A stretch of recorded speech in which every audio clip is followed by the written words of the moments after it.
Ibig sabihin po, malamang sa malamang, kaya yung motion for reconsideration, wala pang desisyon sa impeachment complaint ni Sara Duterte. Di ba may motion for reconsideration sa Supreme Court? Hanggang ngayon, wala pa. Pinatulog na. So anong ibig sabihin mga kababayan? So ito siguro yung minimin. Hanggang sa judiciary, matindihan niya, severe ang korupsyon, sabi po ni Boyeng Rimulya.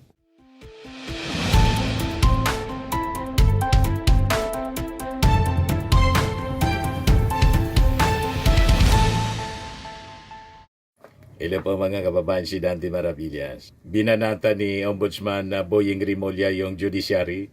Ayan o, corruption in judiciary also severe, sabi po ni Ombudsman Rimulya. Iba niya, Mr. Maravillas, si Boyeng Rimulya ang sabi na ospital. Yan ang pinakalat kahapon. Mga kababayan ng mga DDS fake news peddlers, sunog na naman sila po.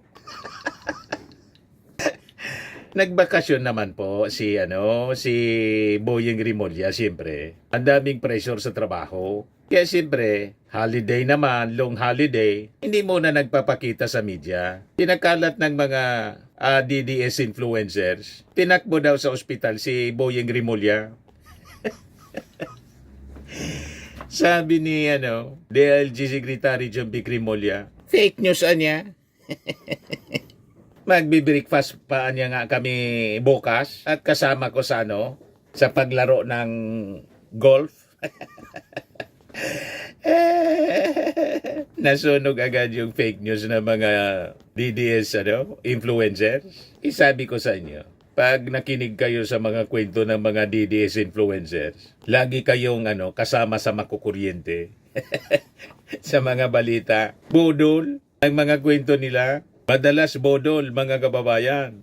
So ito ngayon ang balita. Corruption in judiciary also severe, sabi po ni Ombudsman Rimulya. So sabi po ni Boyeng, aside from the executive and legislative branches, pati judiciary, matindihan niya ang korupsyon.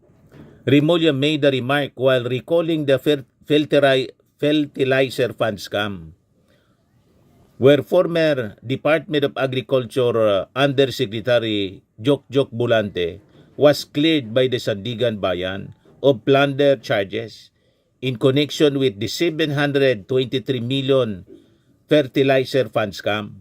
Kahit saan po may korupsyon, mga kababayan. Sabi ni Boyeng Rimulya, yung Sandigan Bayan niya, ang galing din mag-akwit lahat ng dahilan para mag-akwit meron ng Sandigan Bayan. Kaya nga yung corruption sa atin, huwag ninyong sasabihin sa executive lang yan o legislative, matindi yung judiciary. Yan ngayon yung sinabi ni Boyeng Rimulya, Ombudsman, sa kanyang radio show sa DCRH. So, bumalik na pala mga kababayan sa pagprograma sa DCRH, itong si Boyeng Rimulya. So, paya ngayon yung nagpakalat ng balita na tinakbo sa ospital si Boyeng Rimulya. Ano kayo ngayon, mga kababayan? Anyway, normal sa mga DDS po ang magpakalat ng fake news. So, ito yung patunay na hindi man po tinakbo sa ospital si Boyeng Rimulya. Nagbalik na siya sa kanyang radio show sa DCRH. So, sabi ni Boyeng Rimulya, there are lawyers lobbying cases within the judiciary. May mga abogado na gumagapang, kaya nga yung korupsyon sa atin, huwag ninyong sasabihin sa executive lang yan o sa legislative. Matindi ho yung judiciary. Hindi ho yan. Panonoorin nyo lahat ng judges. Panoorin ninyo yung mga justices. Panoorin natin.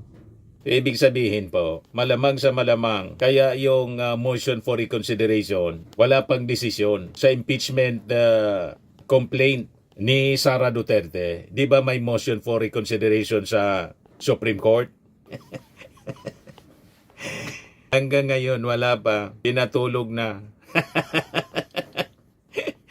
So anong ibig sabihin mga kababayan? So ito siguro yung minimin. Hanggang sa judiciary, matindihan niya, severe ang korupsyon, sabi po ni Boyeng Rimulya.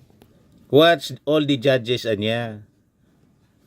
Watch the justices. Let us watch.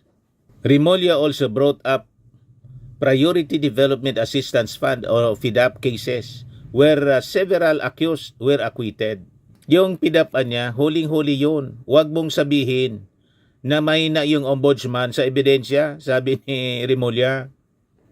Remulla said that by January 15, the Office of the Ombudsman will have 20 new lawyers for prosecution and litigation. Matindihan niya yung korupsyon, hindi lang sa executive or sa legislative, pati sa judiciary. Kaya niya si Jokjok Bulante na nasabit sa PDAP scam na acquit. Money talks kasi po, mga kababayan. Yes, sari-sari yung reactions ng mga netizens. Please do what is right sooner than later. Forge ties with fellow crusaders. Together, there is strength tulad ng walis tingting. Yung mga na-appoint ng mga hukom sa judiciary, may tiwala ang taong bayan with high standard qualification. Ikaw, na-appoint na ombudsman, presidente lang naman may tiwala sa'yo, pero ang taong bayan wala. Dumadaan po yung ombudsman sa Judicial and Bar Council. Hindi lang yung presidente. Sinasala po. Yan ang proseso. Sabi ni Kim Soyun, totoo naman talaga sinabi ni Remulla. Lahat ng mga senador may kaso sa Sandigan Bayan, ang mga may hawak ay na-acquit lahat. Kita na ang evidence pero acquitted pa rin. Matagal na yan. Kaya nga walang nakukulong na mga malaliking politiko sa kaso ng pagnanakaw. Sabi ni Sind Mijares, nakapagsalita pa pala. Isa yun sa biktima ng fake news na si Boying Remulla na itinakbo sa ospital. O diba, mga kababayan, nakapagsalita pa pala niya. Yan kasi nakikinig kayo sa fake news, mga DDS influencers na pabrika ng fake news. Kaya nabulaga kayo nang biglang mag-appear sa programa niya sa DZRH. Itong si Boying Ombudsman Remulla. Sabi ni Franza dyan, mukhang hirap ka na tumayo, boss ah. Sabi ni Dodong Roca Garcia, ghost na yan. Sabi ni Saldi Tabilas, kaya nakakaawa mga farmers natin eh. Hanggang fertilizer ba naman nila kinurakot, matagal na po itong ginagawa ng DA. Wala lang boses ang mga kapwa farmers kasi pag may kaso, lusot pa rin kasi nababayaran ang mga husgado talaga dyan. Sabi ni Elpidio, lahat na yata ng constitutional body ng gobyerno ay balot ng anomalya. Paano ba ito babaguhin?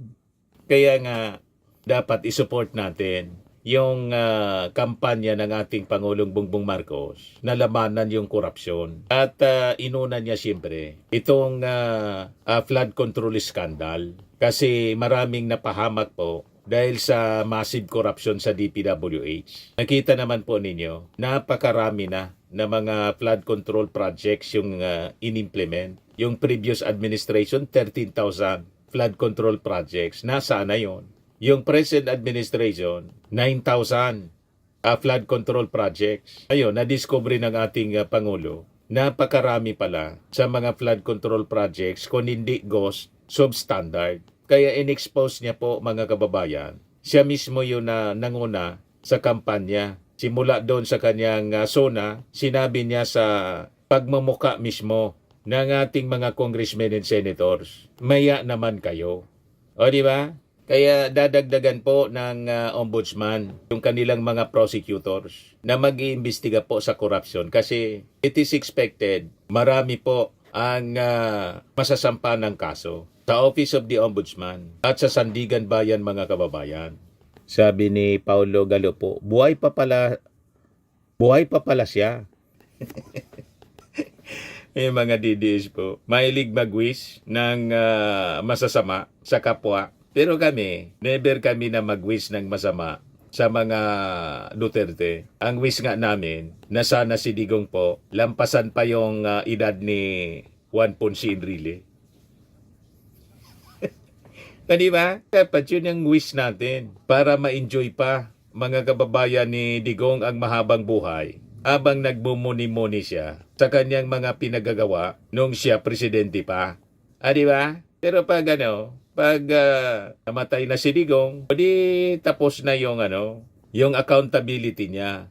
Tapos na. Pero kung buhay lang si Digong, mahabang panahon, pwede ninanamnam niya, mga kababayan, yung mga pagkakamali niya, mga kababayan, na nagawa bilang isang leader ng ating bansa. Tama po? Kaya ang wish natin, mga kababayan, umaba pa sana ng mahabang mahaba, alampasan pa si Juan Ponce Enrile ni Digong.